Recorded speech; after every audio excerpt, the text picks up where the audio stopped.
Yang belum subscribe, tolong subscribe dulu. Yang sudah subscribe, jangan lupa nyalakan loncengnya. Simak sampai selesai, biar tidak gagal paham. Hasto Kristianto, setelah mencoba memainkan strategi hukum lewat gugatan pra-peradilan, dia justru kalah telak.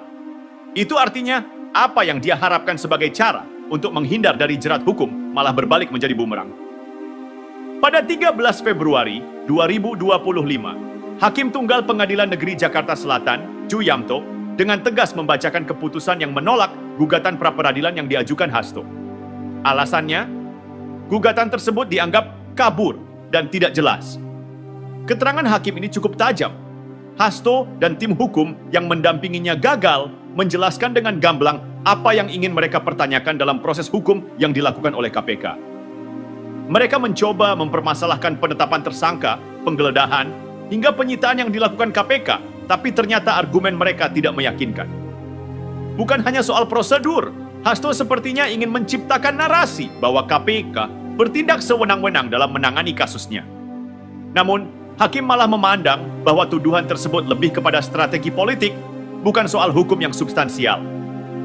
Hal yang ironis di sini adalah, meskipun Hasto mengajukan gugatan untuk memperbaiki proses hukum yang menurutnya salah, gugatan itu malah jadi bumerang. Kalau kita lihat lebih dalam, langkah Hasto ini bisa dilihat sebagai bentuk permainan politik di ruang sidang.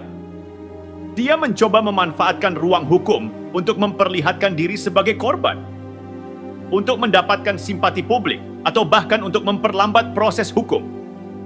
Tapi kenyataannya, hal itu malah berbalik menjerat dirinya lebih dalam.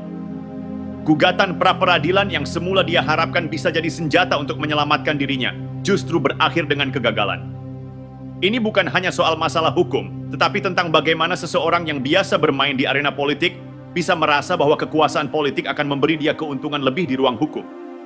Ketika keputusan hakim jatuh dan Hasto dikalahkan dalam gugatan pra-peradilan, ini menjadi sebuah pertanda bahwa kekuasaan politik tak selalu bisa diandalkan dalam menghindari tanggung jawab. Hasto sepertinya mencoba menyalahkan KPK atas langkah-langkah hukum yang diambil yang menurutnya melanggar prosedur yang benar. Tapi, apakah benar tindakan KPK sudah melanggar hukum? Ini yang sebenarnya perlu dipertanyakan. KPK sendiri sudah memberi penjelasan tentang bagaimana mereka menjalankan tugas sesuai prosedur. Jadi apakah Hasto hanya mencoba menyembunyikan sesuatu yang lebih besar dengan menggulirkan tuduhan sewenang-wenang? Melihat lebih jauh, mungkin Hasto menyangka kalau dengan segala dukungan politik yang ada di belakangnya, dia bisa keluar dari masalah hukum ini dengan mudah. Tapi dia lupa satu hal. Hukum bukan tempat untuk main-main atau mencari celah. KPK yang telah lama diakui kehandalannya dalam mengungkap korupsi, menunjukkan bahwa mereka bekerja sesuai dengan peraturan yang ada dan mereka nggak akan diam kalau ada upaya untuk merusak jalannya proses hukum.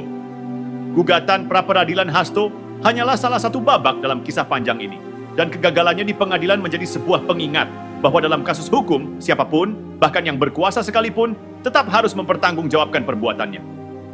Jadi ketika Hasto kalah dalam gugatan pra-peradilan ini, kita bisa melihat jelas betapa Hasto mencoba memainkan kartu politiknya di ruang sidang. Sayangnya, hakim tidak tertipu dan keputusannya memberi pesan yang sangat jelas. Di ruang hukum, hanya kebenaran dan keadilan yang punya tempat. Setelah gagal total dalam gugatan pra-peradilan yang diajukan, Hasto Kristianto tentu nggak langsung menyerah.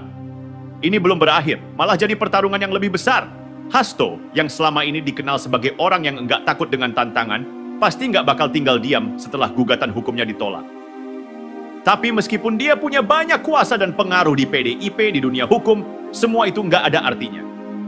Faktanya, proses hukum yang dijalani Hasto malah makin memperjelas bagaimana dia berusaha mencari celah dan memanipulasi situasi untuk lepas dari jerat KPK. Apa yang coba dilakukan Hasto ini bukan sekadar soal pengaduan prosedur hukum yang dianggapnya salah. Ini lebih kepada bagaimana dia berusaha menghindar dari tanggung jawab yang harus dia terima. Dalam pandangan banyak orang, gugatan pra-peradilan yang dia ajukan sebenarnya lebih kepada strategi untuk menunda-nunda proses hukum, mencari celah untuk selamat, atau setidaknya memperlambat jalannya penyidikan. Dengan cara ini, Hasto berharap bisa mendapatkan dukungan publik yang memihak padanya, atau bahkan menambah tekanan politik kepada KPK supaya proses hukum terhadap dirinya tidak berjalan terlalu cepat.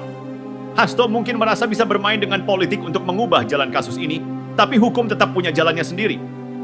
Ketika Hasto berusaha mengalihkan perhatian orang dengan berbagai klaimnya, dia malah membuat kesalahan fatal. Dia mencoba memanipulasi publik, padahal publik semakin cerdas dalam melihat apa yang sebenarnya terjadi. Dari sini kita bisa lihat bagaimana Hasto berusaha menggunakan koneksi dan pengaruh politiknya untuk mencari jalan keluar, tapi gagal.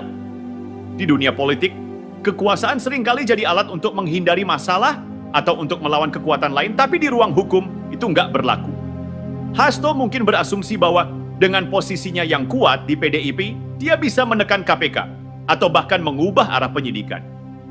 Tapi nyatanya, KPK nggak akan terpengaruh dengan tekanan politik. Mereka bukan lembaga yang mudah digoyahkan, apalagi jika tujuannya adalah untuk menegakkan hukum. Sekarang, dengan status tersangka yang sudah melekat pada dirinya, Hasto sepertinya terjebak dalam permainan yang lebih besar dari apa yang dia bayangkan. Sebelumnya, dia mungkin merasa bisa memanfaatkan kekuasaan politik untuk melawan, tapi kenyataan menunjukkan bahwa KPK lebih fokus pada pencarian kebenaran daripada terjebak dalam tarik ulur politik. Status tersangka itu, meski bisa ditangguhkan atau diubah, tetap akan membayangi langkah politik Hasto ke depan. Mungkin dia bisa mencoba mencari cara untuk mundur atau mencari dukungan dari dalam partainya, tapi Hasto akan terus dihadapkan pada kenyataan bahwa hukum harus ditegakkan, meskipun itu melibatkan tokoh sekuat dirinya. Dengan semua kekuatan politik yang dia punya, Hasto nggak bisa lepas dari pengaruh hukum. Kekuasaannya di PDIP nggak bisa menyelamatkannya dari proses hukum yang harus dilalui. Walaupun dia berusaha keras membangun narasi bahwa dia hanya korban, publik sudah punya gambaran yang lebih jelas bahwa Hasto bukanlah korban yang harus dibela, tapi seseorang yang terlibat dalam praktik yang melanggar hukum dan harus bertanggung jawab. Itu adalah bagian dari kenyataan pahit yang harus diterima Hasto. Keputusan hakim yang menolak gugatan pra-peradilan Hasto bukan hanya menunjukkan bahwa Hasto kalah di ruang sidang, tapi juga jadi bukti bahwa KPK memang menjalankan tugasnya dengan profesional.